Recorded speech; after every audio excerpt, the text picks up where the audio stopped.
Alright, let's dive into something that's been making waves in the boxing world lately. And trust me, it's not just about the fights themselves. Frank Warren recently gave an update on Reeves and Chapman, two boxers who've been hospitalized due to injuries. But here's the thing, this isn't just another injury report. It's a stark reminder of the human cost behind the sport we love. So, let's break it down. First off, Reeves was knocked out by Gary Cully in the 10th round of their super lightweight bout in Dublin. Now, knockouts happen in boxing, it's part of the game. But what makes this really interesting is the aftermath. Reeves was stretchered out of the ring and rushed to the hospital for surgery. He was described as being in a critical but stable condition. Personally, I think this raises a deeper question. How often do we, as fans, brush off these moments as just part of the sport? It's easy to get caught up in the drama and excitement, but when you take a step back and think about it, these are real people with families, careers, and lives at stake. What many people don't realize is that boxing injuries can have long-term consequences, both physically and mentally. Reeves' situation is a wake-up call, a reminder that every time a fighter steps into the ring, they're risking more than just their pride. And let's be honest, the sport doesn't always do enough to support these athletes when things go wrong. GoFundMe pages have been set up for both Reeves and Chapman, which is great, but it also highlights a bigger issue. Why isn't there more institutional support for injured boxers? Now, let's talk about Chapman. Just 4 days after Reeves' incident, she was airlifted to a hospital following a sparring session in Denmark. Sparring, something that's supposed to be a routine part of training, ended up putting her in a critical condition.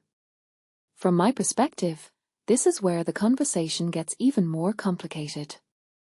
Sparring is often seen as safer than actual fights, but clearly, that's not always the case. What this really suggests is that the risks in boxing are everywhere, not just under the bright lights of a big arena. Frank Warren's comments about both fighters were understandably cautious. He emphasized that time is the healer, and that's true. But what I find fascinating is the way he framed it, almost like a plea for patience and understanding. It's a rare moment of vulnerability in a sport that often glorifies toughness. Personally, I think this humanizes the promoters and the sport itself. It's a reminder that even the people at the top are affected when things go wrong. One thing that immediately stands out is the contrast between these tragic stories and the upcoming blockbuster fights we're all hyped about. Moses Atormer vs. Filip Hrgovic, Conor Benn vs. Ryan Garcia. These are the fights that grab headlines and sell tickets. But if you take a step back and think about it, the excitement around these events feels almost jarring when you consider what Reeves and Chapman are going through. It's like the sport is moving on without them, and that's a tough pill to swallow.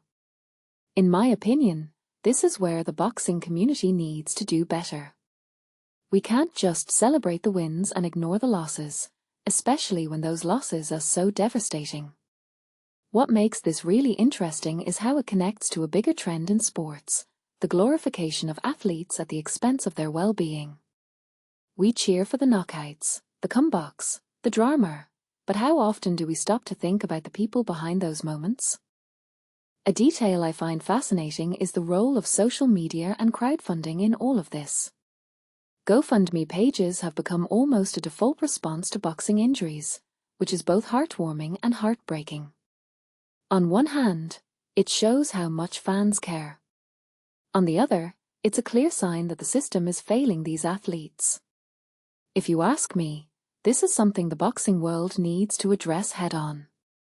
We can't keep relying on public generosity to fill the gaps left by the sports institutions. So, where does this leave us? Personally, I think it's a call to action. We need to start having more serious conversations about fighter safety, support systems, and the long-term impact of this sport. It's not just about the fights, it's about the people in the ring. And if there's one thing I hope comes out of this, it's that we as fans, commentators, and stakeholders start treating these issues with the urgency they deserve. Closing thought: boxing is a beautiful, brutal sport. But beauty and brutality don't have to come at the cost of humanity. Let's not forget that behind every punch, every knockout, and every victory, there's a person. And that person deserves our respect, our support, and our care. What do you think? Let me know in the comments below.